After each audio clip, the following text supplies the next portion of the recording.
Well, before I tear this place down, how would you like a tour of my temporary office and studio? This place has served me pretty well for about 9 months, and we're getting ready to move into the house we just bought. So before I take it down, I'm going to show you around.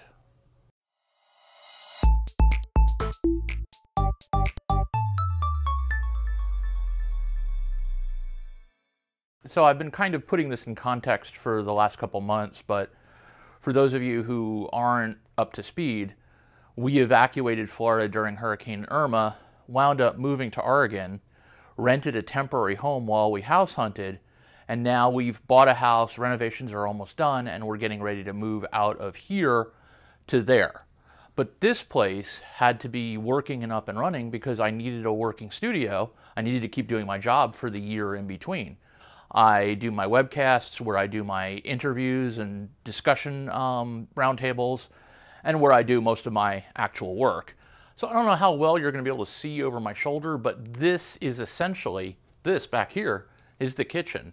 And this is sort of a bonus area off the kitchen, which was probably meant to be like a dining room.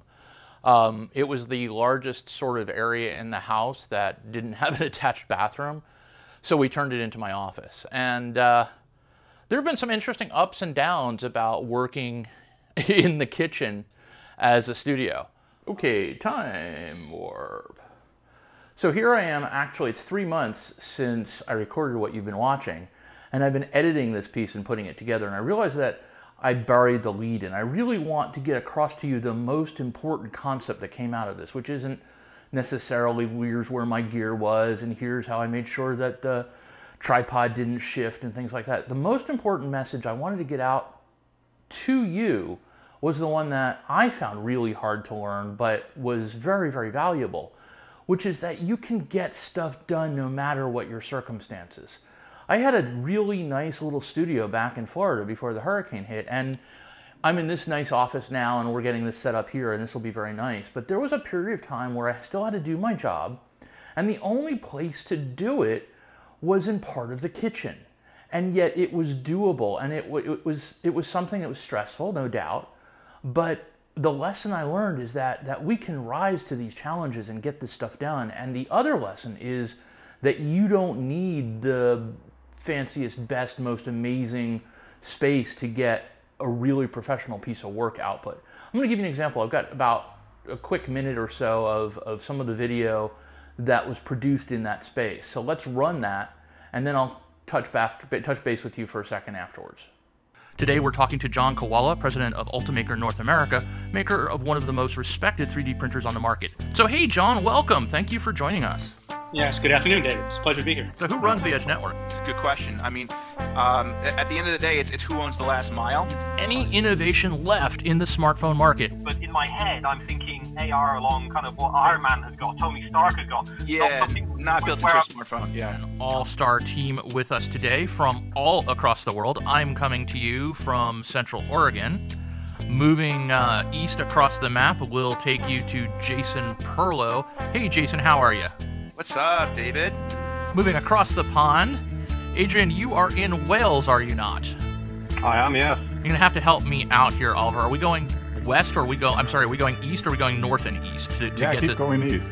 Keep going east. So this east and south from Wales. So. East and south. Okay, so as you can see, I mean, with the magic of green screen and a good microphone and a not great camera, which I'll show you, it's possible to transform a kitchen into a workable studio. And we had an interview with the president of Ultimaker. We had a discussion panel that spanned the entire world, all from that kitchen.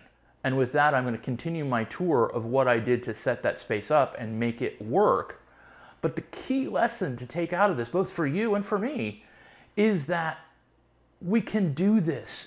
Doesn't matter what our circumstances are. We have to think outside the box or think outside the office and put it into a kitchen and use a $150 green screen with a $150 teleprompter and get the job done. It's doable. So there you go. Anyway, I'm going to send you back to 3 months ago, David, as I was getting ready to move out of that space and continue the tour. The upside is that when my wife was baking bread or we were having something interesting to eat, the aromas were awesome. The downside is it's kind of hard recording voiceovers with the sound of chopping or something like that going on behind.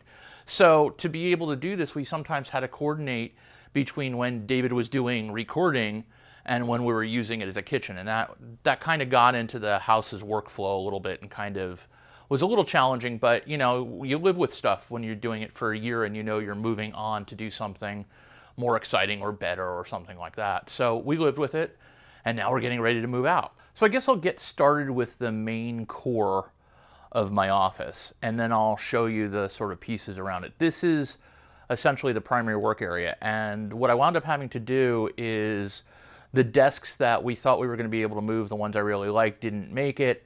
So I bought 3 inexpensive, what were at the time $50 desks from Amazon, including shipping because of Prime, and set them up here, here, and here.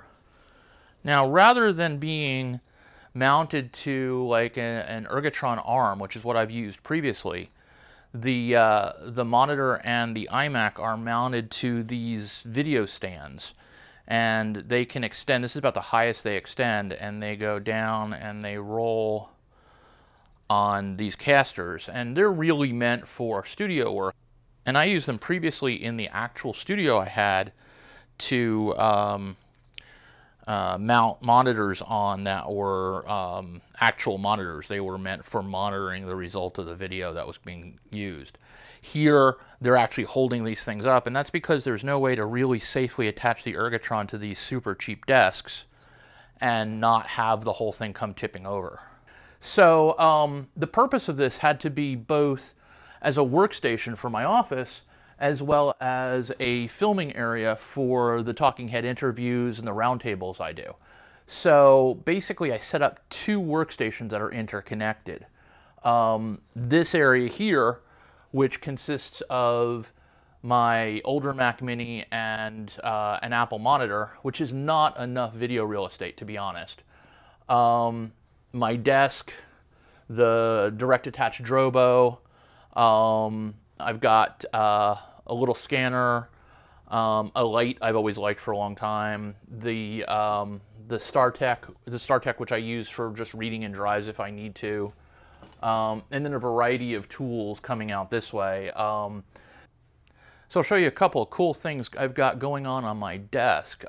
First is this Logitech keyboard, which I really like. Originally I didn't like it because it was too heavy to sit on my lap for, like, you know, by the TV or taking mobily, but it's got this slot which is primarily meant to stick an iPad in.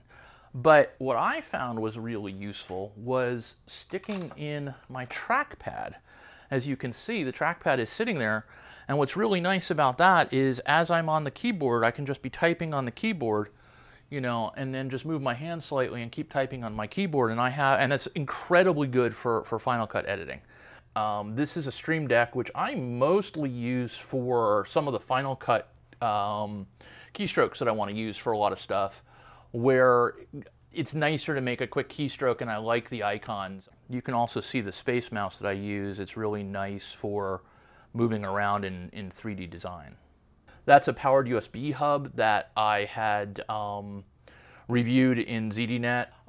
This is a blue Yeti mic with a little poof blocker, and that's for me to do my webcasts. I do my webcasts almost entirely on this, sitting here, and the sound is surprisingly good. Moving on over, there is the teleprompter with Mac on it. I mean, with an iPad on it. That teleprompter, I had a teleprompter in Florida that I bought 5 or 6 years ago. That was almost $2,000, and it did not survive the move. So I bought this, which was $150 on Amazon. It works perfectly, and so I bought 2. I've got one here and one in the garage so that I don't have to move this thing. It's set up and aligned perfectly to do the green screen work.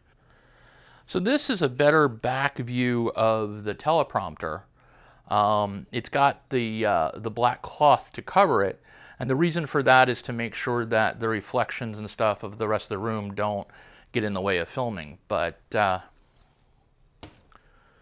take this off. Now you can get a better feel for how the prompter works. There's the iPad going up through a piece of glass that I can look at. And again, usually that's the pictures of the people I'm talking to. And then there's a little Logitech BRIO attached to the back of it that is actually capturing the video and going into the iMac.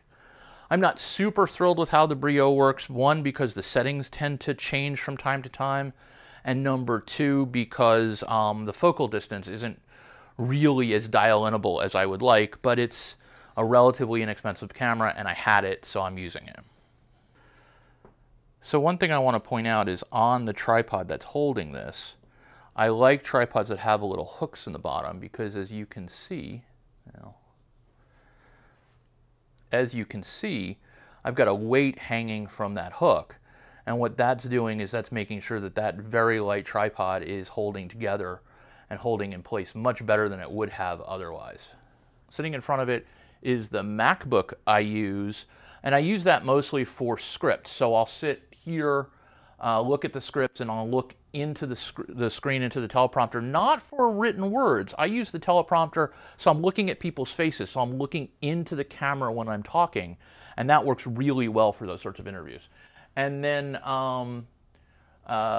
there is the really nice mic that everybody has talked about, which is Ear Trumpet Labs. It is an Ear Trumpet Labs mic, and it both gives a great view in the videos and has a really nice sound. Moving along further to the left is my mixer, and that's tied to the computer. Basically, the Ear Trumpet Labs mic goes into the mixer along with any of the conversations that we have with any of the guests, and all that gets mixed and brought back and is recorded. So behind my desk, I have a set of lights, one light there and two lights over here. They are, all three of them are hooked up to the Alexa, which is on the mantle over there. And so when I say, Alexa, turn on chroma key, okay, we get chroma key. That's controlled by a little on-off switch that is buried in the corner. Alexa, turn off chroma key. okay. Now these lights, this light here and the light over to the right there, are the main lights for the green screen and for me. This little light down here is actually a chin light. And the reason it's there is because when I first sat down in this small space, my chin created a shadow and I needed to light it. So I now have a chin light. Pretty cool. These lights are mounted in this room on something called auto poles. So these lights go all the way up from the ground to the ceiling of the room. And you can also see the really wonderful fan light that's in this space. They use these clamps that attach them very nicely. There you go, you can see it. Those things are really nice attaching clamps, and you can put them anywhere so that you can set up your lighting. I've got one clamp, as you can see, holding the headphones. I've got another clamp over here holding the chin light. Another clamp up on top holding that light. Beyond the lights, the thing that makes this room work as well as it does is this green screen that pulls up and assembles right behind where I work. And that's it. The next time we talk from my office or my studio, it will be upstairs in the new house. My name is David Gewirtz for ZDNet's DIY IT. Have yourself a great day and build something or move something or create something cool.